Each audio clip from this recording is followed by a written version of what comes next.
What if the mansion you were hired to repair turned out to belong to the girl you once loved, the one who vanished without a word? This is a story about a poor mechanic, a broken heater, and a house filled with memories. But it's also about the power of kindness, the courage to return, and a second chance at love that neither of them expected. So grab a warm drink, get comfortable, and if you enjoy heartwarming stories like this one, don't forget to subscribe to the channel. It helps us bring you more inspiring tales just like this. Now let's begin. A poor mechanic was hired to fix a mansion's heater. What he found inside changes everything. The first snow of the season came quietly, blanketing the town of Deepwater in a hush that made even the old wooden fences creak softer than usual. Streetlights flickered against the falling flakes, casting a golden shimmer over the frost-covered pickup trucks and quiet porches. In the small auto shop at the edge of town, the buzz of a portable heater and the soft hum of a country station filled the silence as Eli Cooper wiped grease from his hands and glanced toward the clock. It was nearly 8 p.m., and he was just about to close up when the shop phone rang, a landline that rarely did anything but gather dust. He stared at it for a second, debating. Nobody called this late unless it was serious. He picked up. "Cooper's garage," he said, rubbing the back of his neck. A woman's voice crackled on the other end, elderly, strained. Is this Eli Cooper?" "Yes, ma'am. Who's this?" "This is Maggie. I'm the caretaker at the Whitmore estate, up on Willow Hill." Eli blinked. The Whitmore estate? That place had been a ghost house for decades, ever since the old owners passed and the family drifted out of town. People said it was haunted, cursed, or just plain forgotten. He hadn't heard that name spoken in years. "I'm sorry to bother you so late," Maggie continued, her voice thin like winter wind. "But the heater's gone out, and my employer, she's not well. We've tried other places, but no one will come out in this weather. It's freezing up here. We don't have anyone else." Eli hesitated, his hand still resting on the counter. He glanced toward the window. Outside, snow danced under the glow of the parking lot lamp, and the temperature was dropping fast. "You don't have a generator?" he asked. "No, she's been sick. We weren't prepared. Please, Mr. Cooper." The way she said please, it wasn't just a request. It was desperation, worn raw by worry. Eli sighed. He hadn't planned on driving tonight, especially not up Willow Hill in a snowstorm. But he knew what it was like to be cold and to feel alone. "I'll come," he said simply. "Give me 20 minutes." There was a pause, then a quiet, grateful breath. "Bless you, son." He hung up, grabbed his heavy coat, and filled his thermos with hot coffee. As he locked the shop and stepped out into the swirling night, Eli felt that familiar weight settle on his shoulders. The one that always came when he walked into the unknown, driven not by duty, but by something quieter. Something like decency. The drive up Willow Hill was steeper than he remembered. The road twisted through thick pines, their branches heavy with snow, bowing like old men in prayer. His truck's headlights cut through the darkness, revealing patches of ice and deer tracks crisscrossing the shoulder. When he finally pulled up to the Whitmore mansion, the sight of it gave him pause. It rose out of the snow like something out of a forgotten dream. Wide porches, gabled windows, a roofline that seemed to stretch into the stars. The old stone fountain out front was frozen solid, and ivy curled like brittle veins along the facade. Lights flickered behind a few windows, but most of the house stood in shadow. Eli stepped out, boots crunching on the gravel. The cold bit hard. Before he could knock, the front door opened. A woman stood there bundled in a thick shawl, her silver hair tucked into a bun. Her eyes were kind, though lined with fatigue. "You must be Mr. Cooper," she said. "That's me," he nodded. "You Maggie?" She smiled faintly. "Yes, come in, please. It's colder inside than out." As he stepped through the threshold, warmth wasn't the first thing that greeted him. It was silence. A deep, old silence, like the house had been holding its breath for years. The hallway was long and dimly lit. Portraits lined the walls, their subjects staring out through time with solemn eyes. The air carried the faint scent of lavender and dust. "She's upstairs," Maggie whispered, almost as if the house might hear her. "But she's resting. I'll show you to the heater." Eli nodded, following her through a maze of narrow halls and down a creaking staircase to the basement. The furnace sat in the corner like a tired old dog. Metal groaning, pilot light out, pipes cold to the touch. "She's been temperamental," Maggie said softly. "Like the rest of us, I suppose." Eli smiled faintly and knelt beside the unit, rolling up his sleeves. "Let's see what we can do." As he worked, tools clinking quietly in the dark, something in him stirred. Not just the echo of old wood or the wind rattling the panes. It was something deeper, a sense that this place held stories, memories soaked into the wallpaper, heartache behind every closed door. And as the pilot light finally flickered back to life and heat began to hum through the copper veins of the house, Eli Cooper felt it. Something was waking. Not just the mansion, but something in him too. The warmth from the newly revived furnace climbed slowly through the veins of the old mansion, but it hadn't yet chased away the cold that clung to the walls like a memory unwilling to fade. Eli followed Maggie back upstairs, his boots echoing softly against the hardwood floor, their sounds swallowed by thick carpets and silence. As they reached the main hallway again, he caught a clearer look at the portraits lining the walls. Oil paintings in antique frames, some of men with sharp cheekbones and austere expressions, others of women draped in velvet, their eyes distant, almost mournful. There was one near the staircase of a young girl in a red coat, standing near the fountain out front, back when it wasn't frozen over.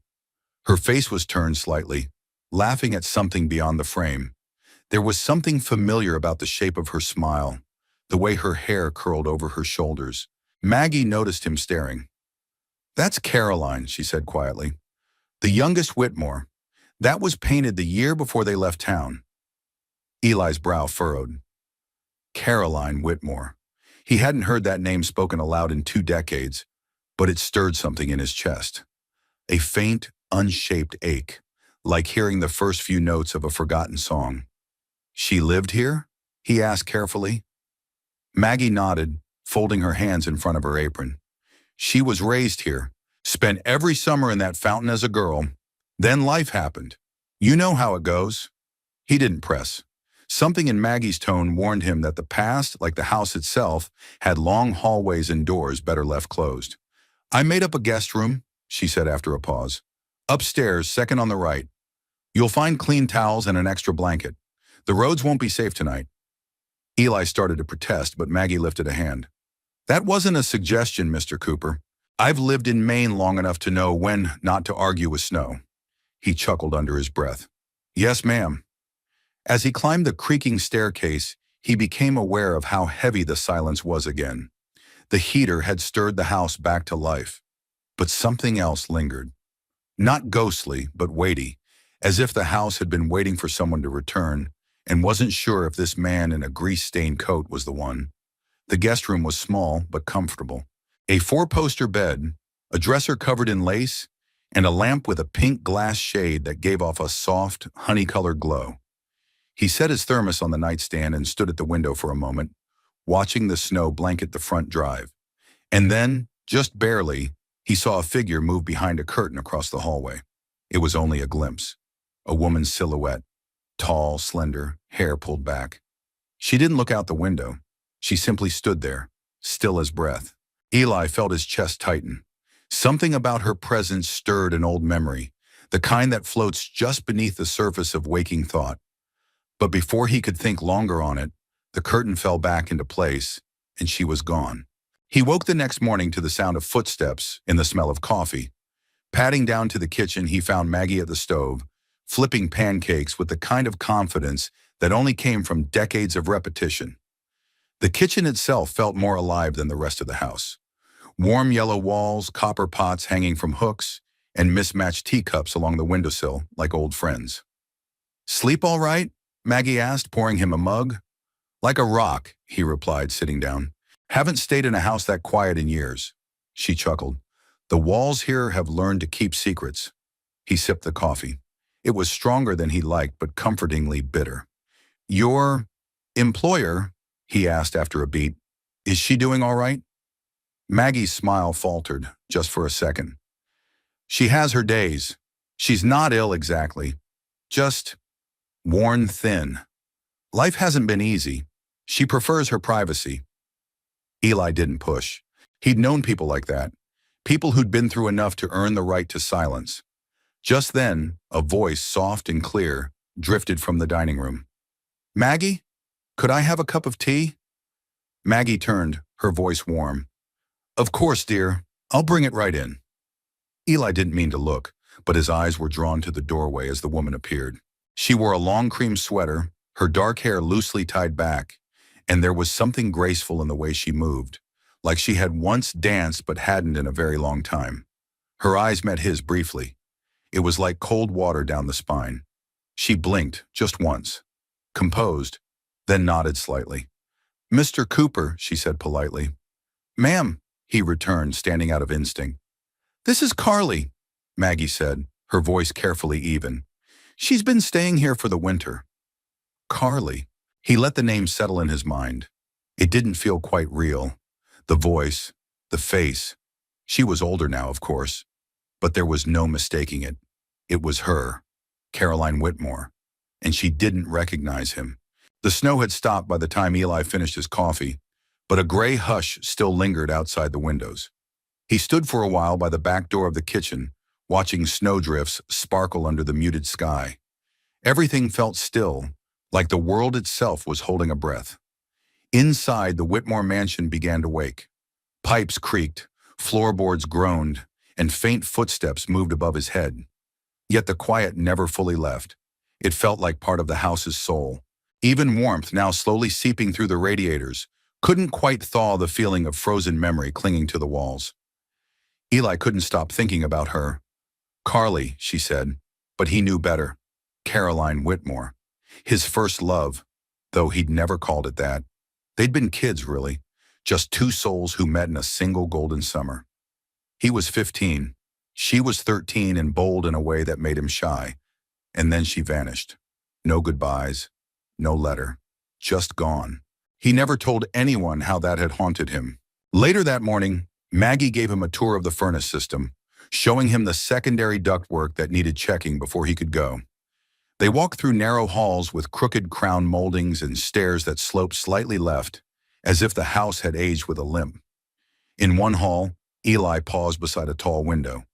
It overlooked the old garden out back, now buried beneath snow. A broken swing hung from a tree branch, swaying faintly in the breeze. "I remember that tree," he murmured. Maggie glanced over. "You've been here before?" He nodded, eyes distant. "A long time ago, I used to fix bikes for the kids in town. Caroline, she had a red one. She crashed it right into my dad's truck bumper one summer and cried like the world ended. I spent 3 days putting it back together." Maggie's expression softened, but she said nothing. "She gave me a tin of lemon cookies afterward," he added with a half smile. "Said they were from her cook, but I saw the flour on her nose." Maggie chuckled gently. She was always more heart than plan. They passed a set of French doors, one slightly ajar. Eli caught a glimpse of a sitting room, dusty bookshelves, velvet drapes, and a baby grand piano beneath a sheet. The scent of aged paper and lavender drifted through the crack. "Has she always stayed here?" he asked without looking. "No," Maggie replied. "She moved back a year ago, after her brother passed." Eli looked at her, surprised. "I didn't know she had a brother." "Thomas. He was older, troubled in ways no one could help. Carolyn came back to settle the estate, but once she arrived, she couldn't leave." Eli nodded slowly, the weight of her words sinking in. Grief had a way of settling into a place like mildew, quiet, slow, and hard to scrub out. In the afternoon, Maggie asked if he could take a look at the thermostat in the upstairs corridor. It had stopped responding. He agreed, toolbox in hand, and made his way toward the west wing. The hallway was brighter here, wide windows letting in soft winter light. Dust danced in the air, and the wood beneath his boots creaked with every step. As he reached the end, a door opened behind him. Carly, stepped out, holding a book against her chest. "Mr. Cooper," she said, her voice measured. "I didn't expect to see you still here." "Thermostat issue," he replied, turning to face her. "Seems this old house still has a few secrets left." She offered a ghost of a smile. "Don't we all?" There was a pause. He wanted to say it, to ask, "Do you remember me?" But he didn't. He wasn't sure he could handle it if she said no. Instead, he gestured to the book. Good read? She glanced down. It's an old favorite. Faulkner. Heavy for a Tuesday morning, but comforting in its way. You always like the deep ones, he said before thinking. Her head tilted, eyes narrowing faintly. You say that like you knew me. The words hung there. Eli exhaled slowly. I did. Once. Her eyes searched his. A flicker of something crossed her face. Confusion. Then recognition, fighting through the fog of memory. Eli? She whispered. Eli Cooper? He nodded. She took a step back, as if the name had touched something buried. You used to fix my bike. And you gave me cookies that could have chipped a tooth. She laughed, a soft, startled sound. Her hand lifted to her mouth. I thought you moved away, she said. I thought you did. They stood there, two people older and wearier than the last time they saw each other, but not quite strangers. I didn't mean to disappear, she said finally. Neither did I. And somehow in the middle of winter, something warm began to unfurl between them, like a thread tugging gently at the past, asking to be woven back in. Eli hadn't planned to stay longer than one night, but plans often bent in the presence of unspoken things. Maggie mentioned another issue with the boiler, some valves sticking, and by afternoon he was back in the basement, sleeves rolled, listening to the low moan of old metal resisting change. But even as he worked, his thoughts were miles above ground, wandering the halls of the mansion, retracing memories both real and imagined. He kept seeing her, Caroline, now Carly, moving quietly through rooms like someone still learning how to exist in her own home. It unsettled him more than he liked to admit, how someone could change so much and yet remain familiar in ways that mattered. He emerged from the basement with streaks of dust on his arms and a faint ache in his back. As he stepped into the hallway, the sharp scent of bergamot and tea caught him by surprise. She was there again, sitting at the small table near the window overlooking the garden. This time she had her back to him, the afternoon light sketching soft gold into her dark hair. Without thinking, he said her name aloud. Caroline. She turned slightly, brows lifting. I go by Carly now, she said. He hesitated, feeling the chill in that subtle correction. Sorry, he said. Old habits. She offered a half smile, then gestured to the second chair. Join me. Eli glanced toward the staircase, then shrugged and sat down across from her. The tea set was delicate china, mismatched cups, likely collected over time rather than inherited. You always hated tea, he said lightly. I still do, she replied, a spark of amusement flashing through her voice. But it makes me feel calmer. Like pretending to be civilized is the first step toward becoming it. He chuckled. You were always more fire than porcelain.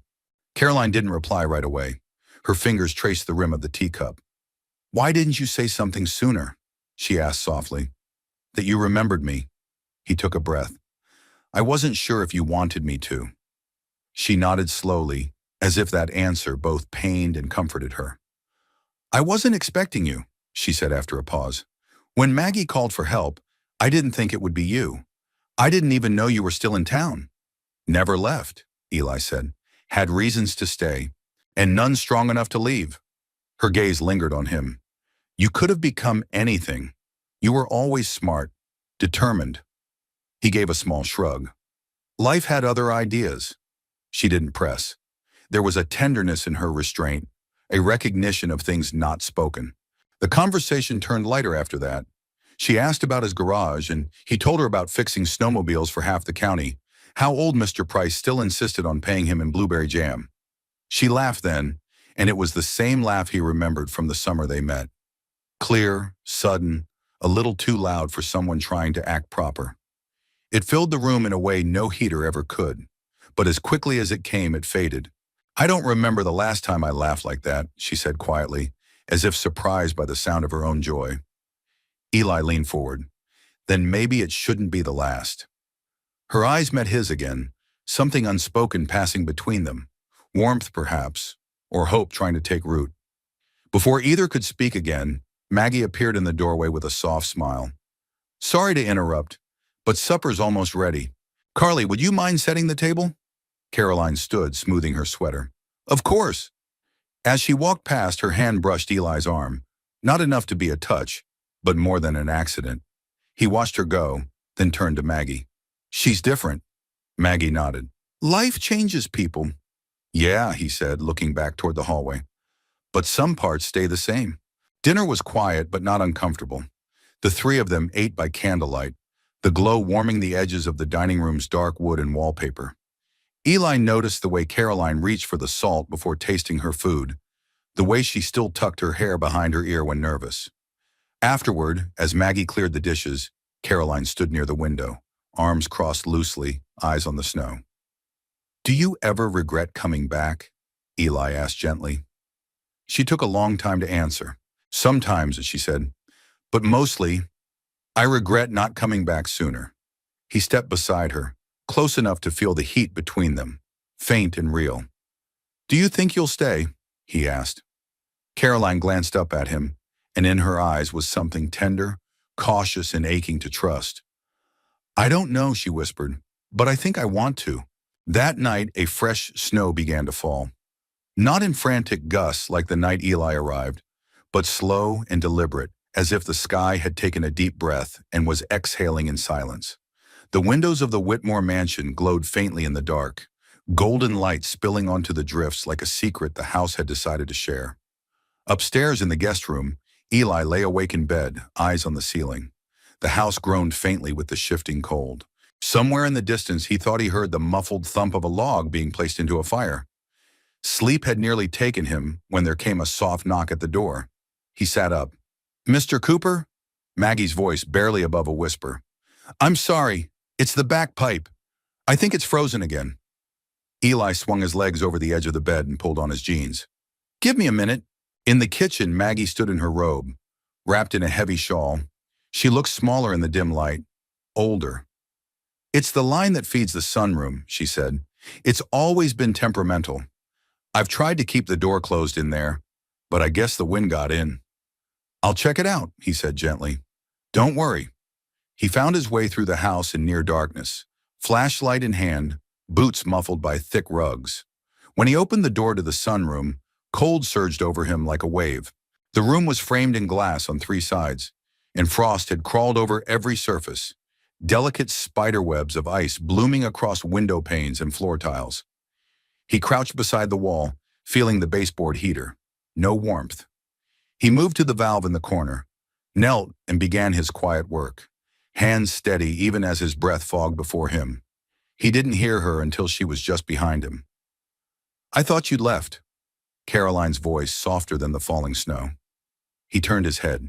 She stood in the doorway, wrapped in a wool blanket, her bare feet silent on the cold tile. Her hair was down, and in the low light, she looked younger somehow, or maybe just less guarded. I thought about it, he admitted, but your house keeps finding reasons for me to stay. She smiled faintly. It does that. Eli stood, brushing frost from his palms. You should go back inside, he said. It's freezing in here. I don't mind the cold, she replied. Sometimes it's easier to feel. That stopped him. Her words hung in the air between them like breath suspended in winter. I used to think that, he said after a pause. Back when I lost my dad, I'd sit out on the porch in January until my hands went numb. Thought maybe if I couldn't feel my fingers, I wouldn't feel the ache inside either. She didn't answer at first. Then quietly, I stayed in this room for hours the day Thomas died. Just watched the snow. Couldn't bring myself to light the fire. He looked at her. Really looked. You don't have to carry all of it, you know. Her eyes shimmered, but she blinked quickly. Grief's funny. It doesn't ask your permission. No, Eli said, but it's quieter when it's shared. They stood in silence. Outside the windows, snow fell steadily, soft and endless. He nodded toward the heater. It should be thawing soon. Once the line warms up, you'll feel it. Caroline looked around the room. It used to be my mother's favorite place. She'd read here in the mornings, play records in the afternoons. It always felt full of life. Now it just echoes. Eli crossed the room slowly. Then maybe it's time to bring some life back in. She tilted her head. How? Start small, he said. Maybe just sit here tomorrow with a good book. Open the windows when the sun's out. Make tea, even if you hate it. She smiled despite herself. Then impulsively, she stepped closer. Not too close, just enough. "Why are you really here, Eli?" she asked. He hesitated, not because he didn't know, but because the truth suddenly felt fragile. "Because Maggie asked," he said first. Then after a pause, "And because you're here. And I think, part of me never stopped wondering who you became." Her breath caught. "You shouldn't say things like that." "Why not?" "Because I'll believe them." He looked at her for a long moment. "Then let me say something else," he said. "I don't think we were done back then. Life interrupted us, but maybe it didn't end us." She swallowed. "You really believe that?" "I want to." Her hand brushed his arm. It was barely a touch, but it was enough. And in that frozen room, something began to thaw. The next morning, the sky broke open with a rare winter sun, casting a soft amber glow over the snow-covered hill. The trees sparkled, their branches heavy with frost like chandeliers made of ice. Eli stood by the guest room window for a long time, sipping lukewarm coffee, watching a cardinal hop from one branch to another near the garden gate. It had been a long time since he'd noticed little things like that. Maggie's voice called softly from downstairs, letting him know breakfast was ready. He pulled on his sweater and made his way to the kitchen, the floorboards creaking under familiar weight. Caroline wasn't there when he arrived. Just Maggie, flipping pancakes on the griddle, humming something he didn't recognize. "She's gone into town," she said, catching his glance toward the hallway. "Just needed air. Said she might stop by the florist." "The florist?" Eli asked, eyebrows raised. Maggie smiled gently. "Said the sunroom needed life again." He looked down at his coffee. That simple sentence, she remembered. After breakfast, he wandered the house, checking the boiler once more, tightening a few valves that looked suspicious. The rhythm of work helped quiet the restless stirring in his chest, but the house wouldn't let him stay numb. On the second floor, just past the linen closet, he noticed a door cracked open. It hadn't been opened before. Curiosity nudged him. He stepped closer. Inside was a room soaked in dust and time. A small four-poster bed, faded curtains, and walls covered in old photographs and children's drawings. One corner was stacked with forgotten books, another with half-packed boxes. Eli's breath caught when he saw it. A red wool coat hanging on the back of the door. He stepped closer, reaching out to touch it.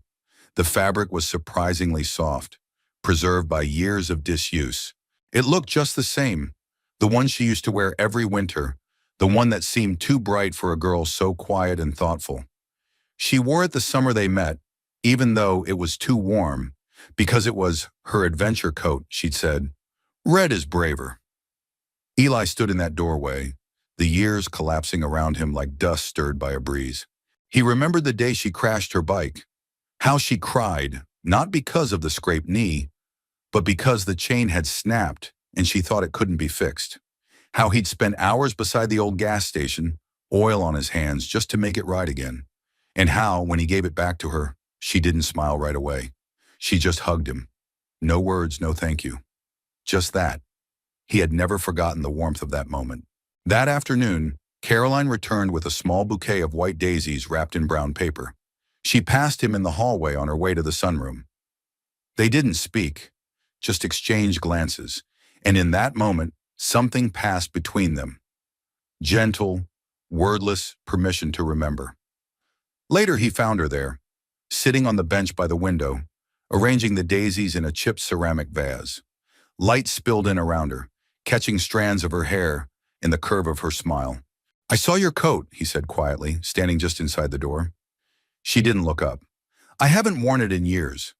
"It still fits," he offered. Caroline smiled faintly. "I was always small for my age." "I remember." She finally looked at him. "You were kind, back then. Not many boys were." "I wasn't trying to be anything," he said. "I just didn't like seeing you cry." She paused, hands still in the water. "Do you ever think about that summer?" He didn't answer immediately. He crossed the room and sat across from her, letting the quiet settle. "All the time," he said. "It was the last time anything felt simple." "I used to wish I could go back," she admitted, "but I think I only wanted to undo the part where I left." Eli nodded slowly. "You didn't owe me anything." "I know," she whispered, "but I still feel like I left something unfinished." Their eyes met, not with intensity, but with a softness born of shared understanding. Two people who had been shaped by years they never chose, and by silences that had grown too long. After a moment, she looked down. "You fixed my bike like it was made of gold," he smiled. "It might as well have been." They sat together until the light began to fade, and for the first time in many years, the sunroom didn't feel like a place for ghosts. It felt like a room waiting to be lived in again. The wind had picked up by evening, rattling the windows with a low, restless sigh. Eli stood in the hall with a wrench in his hand, double-checking one of the radiator valves near the back staircase. The air had grown colder again, barely noticeable, but enough to catch his attention. Maggie had mentioned a duct that fed the west wing rarely worked properly, so he'd decided to trace the line himself. He followed the narrow hallway past the library, where dust lay like silk on unused bookshelves, and past a locked door he remembered seeing on his first night. Now it stood slightly ajar. He paused. The hallway was dim, the only light coming from a single sconce flickering on the wall. He hesitated, then reached out and gently nudged the door open with his foot.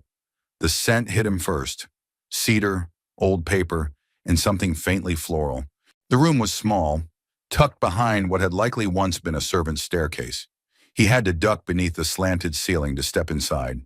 It wasn't much of a room, more like a converted attic space, but it had clearly been lived in. A narrow iron bed stood along one wall, its quilt neatly folded. A small desk faced the window, where a candle stub sat next to a stack of notebooks. Shelves lined the far wall, filled not with books but with sketch pads, music sheets, and yellowing pages of poetry. Some typed, some handwritten in looping script. Eli turned slowly, eyes adjusting to the quiet. And then he saw them. On the far side of the room, taped to the sloped plaster wall like someone had wanted to make them impossible to ignore, were drawings. Dozens of them. Charcoal, pencil, watercolor. All signed the same way in the corner: C.W. There were portraits, some abstract, some startlingly real, but one face kept appearing again and again. His, at least, a version of him, a boy with tousled hair, a young man with oil on his hands, a man standing beside a truck, leaning against the hood, looking off into something unnamed. He stared at the images, breath caught in his throat. She hadn't forgotten. Every sketch was a memory given shape. Him helping her fix a bike, him handing her a cookie from the diner, even one where he sat beneath a maple tree reading a manual, his boots dusty, eyes focused. It was as if she'd been drawing to hold on to something long gone, like she'd buried this version of her world, and this hidden room was where it still breathed. A creak behind him.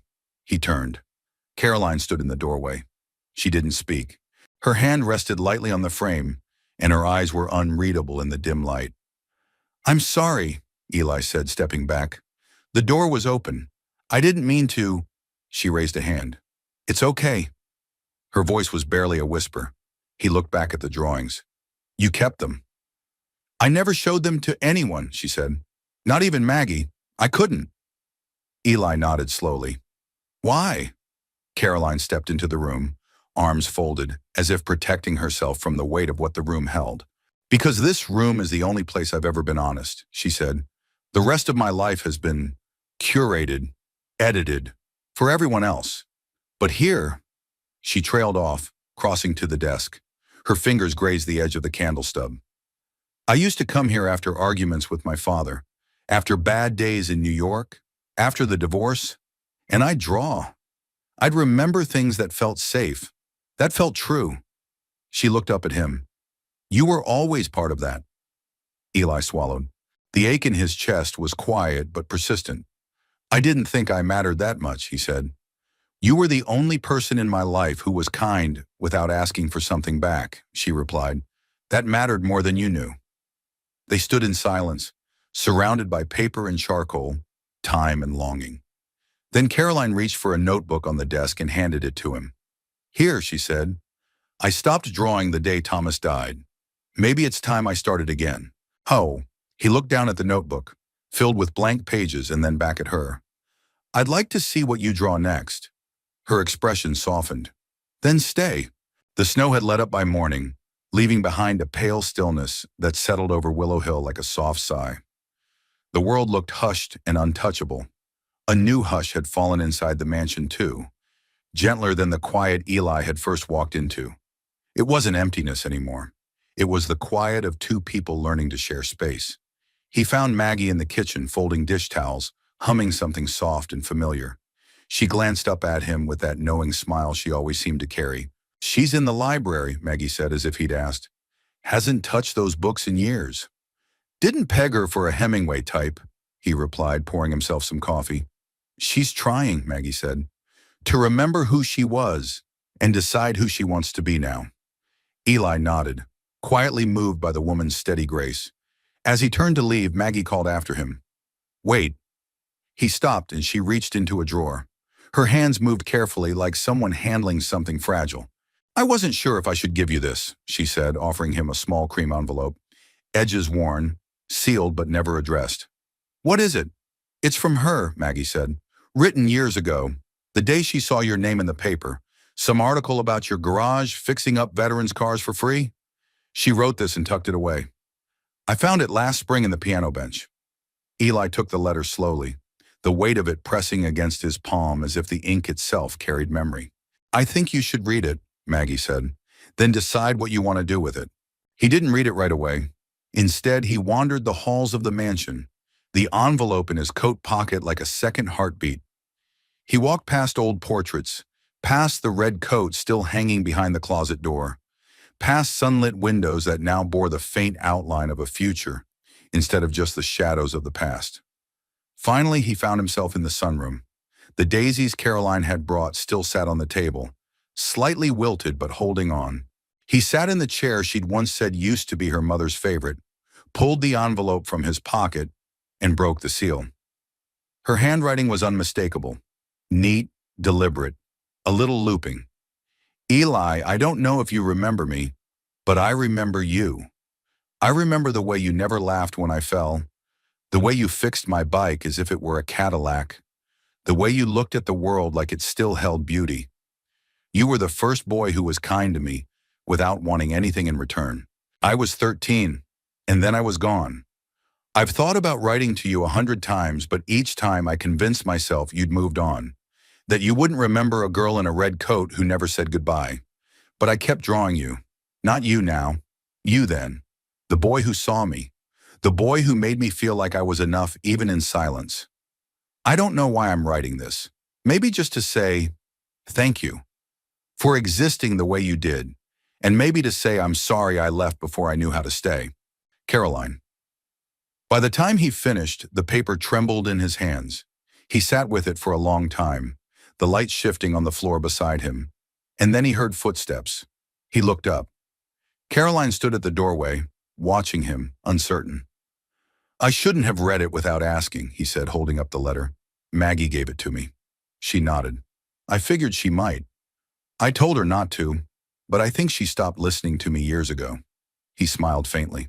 "You wrote this a long time ago." "I did. Did you mean it?" She hesitated, then stepped into the room.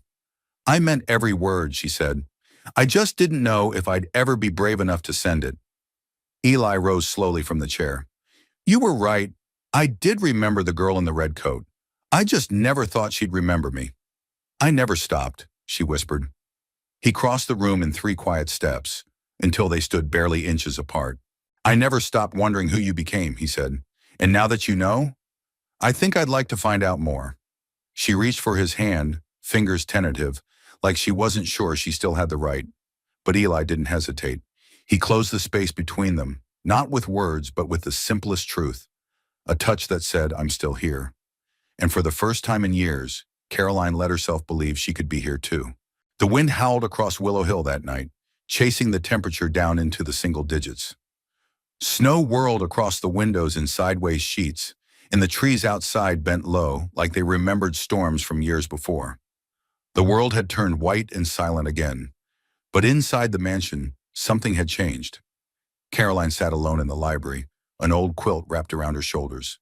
A fire flickered in the hearth, and the light played across her face, softening the hard lines she hadn't realized had formed over the years. Her fingers brushed the edges of the sketchbook lying open in her lap. She had drawn again. Just one page. A man's face, older, tired, but kind. A pair of hands resting gently on a piece of machinery, a gaze that seemed to see through time and weather and memory. She had titled it simply, Still Here. Eli hadn't planned to leave. He'd driven down the hill that afternoon, partly out of obligation. He had appointments in town and customers waiting on repairs, but mostly because he needed space. The letter had shaken something loose in him, and he wasn't sure yet if what he felt was joy or fear. He sat for a long time in his truck outside his garage, engine idling, watching the flurries spin like dust in headlights. Everything inside him tugged in opposite directions. He'd never let himself want much. And now, suddenly, he wanted everything. By dusk, the roads had begun to glaze with ice, and Maggie's voice on the phone was calm but worried. "The power's flickering," she said. "If the generator cuts out, the heating system might go down again. I've got candles and wood, but I'd feel better if someone else was here." Eli didn't hesitate. "I'm coming." The climb back up Willow Hill was slow and treacherous. Snow curled under his tires and the wind scraped across the windshield like sand. But Eli kept going. Past the bend in the road where the fence was broken, past the grove where he and Caroline used to race their bikes years ago, pretending the world had no edges. By the time he pulled into the circular drive, the wind had begun to scream. He grabbed his duffel and ran through the snow, up the steps, boots thudding against the wood porch. He raised his hand to knock, but the door opened before he could. Caroline stood there, her face pale in the stormlight, her sweater sleeves rolled to her elbows, hair pulled back but loose at the sides. "You came back," she said. "I told you I would," Eli replied, brushing snow from his coat. "Maggie called." She stepped aside to let him in, but something in her stayed rooted, like she wasn't sure if he was real. Eli paused, his hand still on the doorframe. "Were you hoping I would?" "Yes," she said softly, "but I wasn't sure if I deserved it." He set down his bag and turned to face her fully. "That's not how this works, Caroline." Her breath caught at the sound of her name. He hadn't used it in days. "I've been afraid for so long," she whispered, afraid of hoping again, of asking for something real. "You don't have to ask," he said. "I'm not here because you need saving. I'm here because I want to stand beside you, however long you'll let me." They stood in the front hall, wind screaming outside, a fire glowing somewhere down the corridor. Between them, time, mistakes, fear, and love too. Quiet, cautious, beginning again. She took a step forward, then another. When she reached him, she laid her hand flat against his chest. "I'm tired of hiding," she said. "Then don't," he replied. "Not from me." Her eyes filled, but the tears didn't fall. Instead, she leaned forward until her forehead touched his collarbone, and his arms came around her like they'd belonged there all along. They sat by the fire later, wrapped in blankets, 2 mugs of tea steaming between them. Maggie bustled in and out of the room, pretending not to notice how close they sat. "I used to dream about this house," Eli said, watching the flames. "Not the way it is now, but the way it felt back then, before the leaving, before it all went quiet." Caroline turned her face toward him. "It doesn't have to be quiet anymore." "No," he agreed. "It really doesn't." Outside, the wind began to calm. Inside, something had finally come home. By morning, the storm had passed. Snow clung to the eaves in soft drifts, and icicles hung from the window panes like frozen threads of time. The sky outside was a pale, washed blue, streaked with soft peach where the sun was just beginning to rise over the pines. Eli stood in the doorway of the sunroom, coffee in hand, watching the light filter through the frosted glass. It was the same view he'd seen a dozen times now, but today it felt different, alive. Behind him, he heard footsteps, soft, familiar. "You're up early," Caroline said, her voice still thick with sleep. "I could say the same to you." She stepped into the sunroom, wrapped in a gray cardigan, her hair loosely braided to the side. She looked tired but peaceful. "I forgot how bright it gets in here," she said, moving to stand beside him. "My mother used to call it the morning chapel." Eli smiled. "Feels fitting." They stood in silence for a while, watching the trees sway gently outside. Then Caroline glanced up at him, a tentative kind of hope in her eyes. "Can I ask you something?" she said. "Of course. Why didn't you ever leave this town?" He looked down into his coffee. then out the window again. I used to ask myself that every winter, especially during storms like the one last night. But I think part of me always felt like I hadn't finished something here. She waited. And maybe, he added, part of me was waiting for someone. She turned toward him fully, her voice quiet. You mean me? I didn't know it then, he admitted. But yeah, I think I did. A slow breath escaped her lips. Not quite a sigh, more like a release. I never let anyone stay, she said. Not really. I pushed people away before they could disappoint me. You didn't push me away. I tried, she said, a soft, self-conscious smile on her lips. You just kept fixing things instead. Eli chuckled. Force of habit. She touched his arm. Why do you do that? Fix things? He looked at her serious now. Because sometimes that's all I can do. Because when I couldn't fix my dad's illness or my mother's grief, fixing engines was the only thing that made sense. The only thing I could make work. Caroline's eyes softened. You fixed more than engines. They drifted back to the couch in the parlor, where the fire from last night still smoldered. As they sat, Caroline reached under a stack of sheet music on the end table and pulled out a faded Polaroid. It was them, teenagers. Eli in a hand-me-down flannel, Caroline in her red coat. They stood beside a bike, both of them laughing, mid-movement, a moment frozen in the haze of summer light. I found it last night, she said, tucked in the back of one of my old journals. Eli stared at it for a long time. I don't remember anyone taking this. My brother did, she said. He was mad that day, said I cared more about you than about being a Whitmore. I guess he wasn't wrong. He handed the photo back, but her fingers closed gently over his. I don't want to be a Whitmore anymore, she whispered, not in the way it meant back then. What do you want to be? Caroline looked at him, and for the first time her answer came without hesitation. Loved, she said. It wasn't a plea. It wasn't a hope. It was a quiet, grounded truth. Eli's hand tightened around hers. You already are, he said. They spent the rest of the morning rearranging the sunroom, dusting off cushions and opening windows just enough to let in the smell of pine and melting snow. Caroline played a few notes on the old upright piano, rusty and sweet. Eli found a box of old records, and they laughed their way through the crackle of forgotten melodies. It wasn't perfect, but it was real, and it was theirs.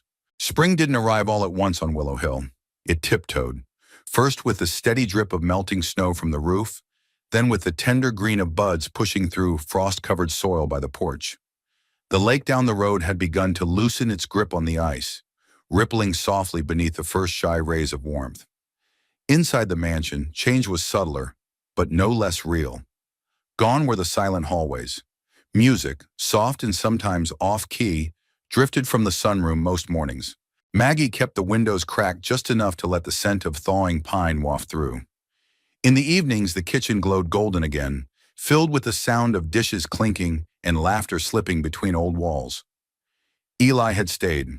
What started as fixing pipes had turned into something quieter, mending things that couldn't be touched by a wrench or wire. He didn't live at the mansion, not officially. But his boots were always by the door, and his coffee mug lived beside Caroline's on the kitchen shelf. And when she smiled at him across the table, it felt like the first day of sunlight after a long and bitter freeze. On a Thursday afternoon in March, Caroline stood at the back of the sunroom, a small notebook tucked beneath her arm, watching Eli sweep sawdust from the floor of what used to be the old pantry. They were building something. Not a shop, not a room, a gathering place. It had been her idea, to open a space in the front wing for the community, a warm room filled with books and couches and long wooden tables where anyone in town could stop by, where no one had to feel cold or alone. Eli had said yes without hesitation. I think it's time this house stopped being a memory, Caroline had said. I want it to belong to someone besides just me. So they pulled up old rugs, sanded down floorboards, painted windowsills in soft, inviting colors. Maggie baked pies for the volunteers who stopped by to help. Even the sheriff came one Saturday, patching plaster while telling old stories about Whitmore parties from the 70s. It wasn't grand, but it was good. And slowly the townspeople who had once avoided the mansion on the hill started returning, first out of curiosity, then because it felt like home. That evening, Eli found Caroline in the dining room, carefully arranging candles along the table. "Expecting company?" he asked, setting down a box of light bulbs. She smiled. "Just us and Maggie. I thought maybe we could do a soft opening tonight. Nothing big, just, warmth." He watched her for a moment, the way she moved with calm purpose. There was a softness in her he hadn't seen before. Not fragility, but peace. The kind that comes after choosing to stay. He stepped closer, reached out, and gently tucked a strand of hair behind her ear. "You know," he said, "you've made this house into something no one expected." She looked up at him. "I couldn't have done it alone." They stood there a while, wrapped in that hush that only comes when two people stop needing to prove anything. Then Caroline reached into her pocket and pulled out a folded slip of paper. "I wrote this years ago," she said, "back when I didn't think I'd ever come home. I found it tucked into a book the other day." He opened it slowly. "If I ever return, let the light still fall through the east window.